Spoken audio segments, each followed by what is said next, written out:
فضیلت رکھی رمضان کی، جو رمضان میں مرتا ہے اس کا حساب کوئی نہیں، اس کا حساب وہ رمضان میں موت دے رہا ہے، وہ کوئی اس کی نیکی اس نے پسند کی ہے۔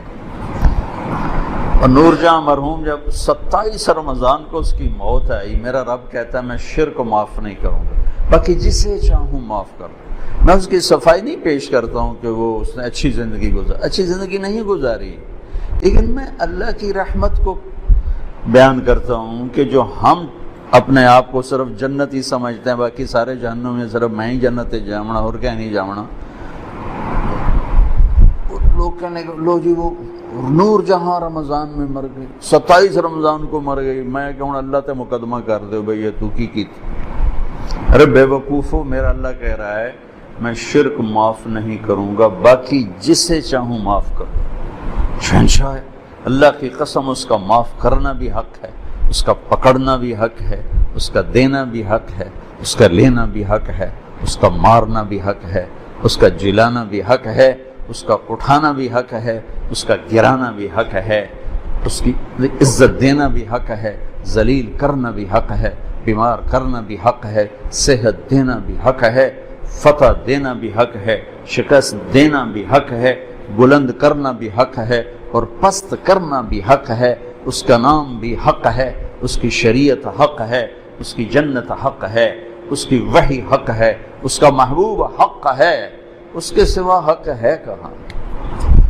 جس کو جائے معاف۔ نور جہاں کا جرم تو تھوڑا تھا، گاتی رہی، وہ جو 100 آدمیوں کو قتل کرنے والوں کو اللہ نے کہا جاؤ میں نے معاف کیا، بخاری شریف کی روایت، 100 آدمیوں کا قاتل کر جاؤ معاف کیا۔ تو ایک رمضان کی اللہ نے دولت یہ رکھی ہے کہ اس میں مرنے والے کی اللہ تعالیٰ قبر کا حساب کوئی نہیں تو اگلے حساب یہ اللہ معافی کر دے گا انشاءاللہ۔ تو بھائیو، رمضان کی تیاری میں ہے چند چیزیں جو رمضان کی رحمت کو روک لیتی ہیں۔ ایک شراب کی عادت رمضان کی رحمتوں کو روک دے گی، ایک ماں باپ کی نافرمانی رمضان کی رحمتوں کو روک دے گی، ایک رشتہ داروں سے لڑائی جھگڑے یہ رمضان کی رحمتوں کو روک دے گی، ایک دل میں نفرت پالنا کسی کی یہ رمضان کی رحمت کو روک دے گی۔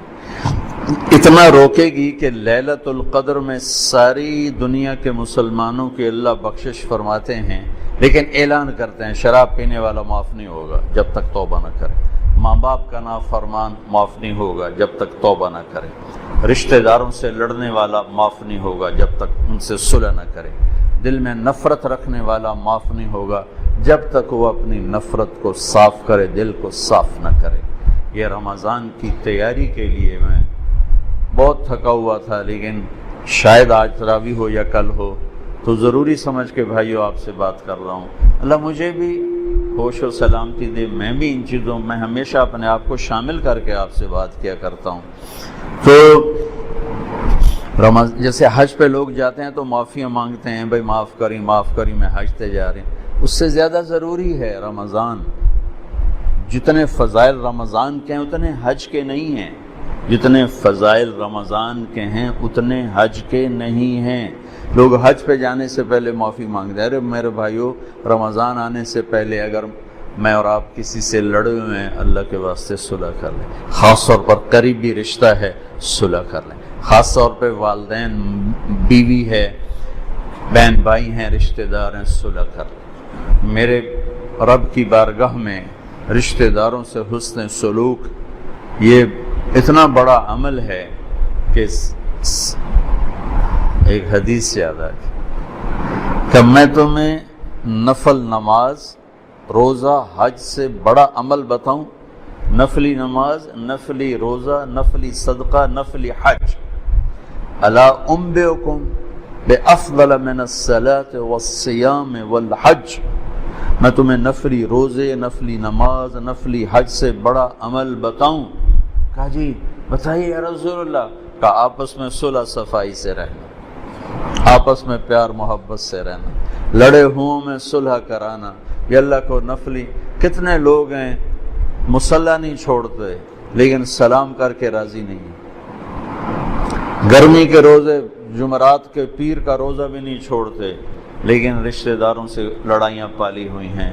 میرے بھائیوں، میرے اللہ کو ہماری بندگی کی ضرورت کوئی نہیں ہے، وہ ہمیں اچھا انسان دیکھنا چاہتا ہے۔ اچھے انسان میں بندگی کا ایک بہت بڑا عمل ہے،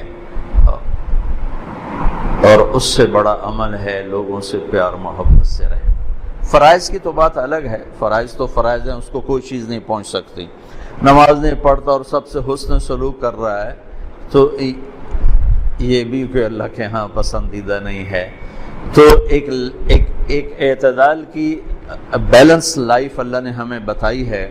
بھائیو، رمضان کی آمد ہے تو اللہ کے واسطے ماں باپ کو راضی کر لیں، اگر زندہ ہیں۔ ناراض چلے گئے تو ان پر پڑھ کے اتنا کرو کہ ان کی خوشیاں تمہیں ان کی روحوں سے ملنا شروع ہو جائیں، اور لڑائی ہے تو صلح فرما لیں۔ میرے نبی نے فرمایا،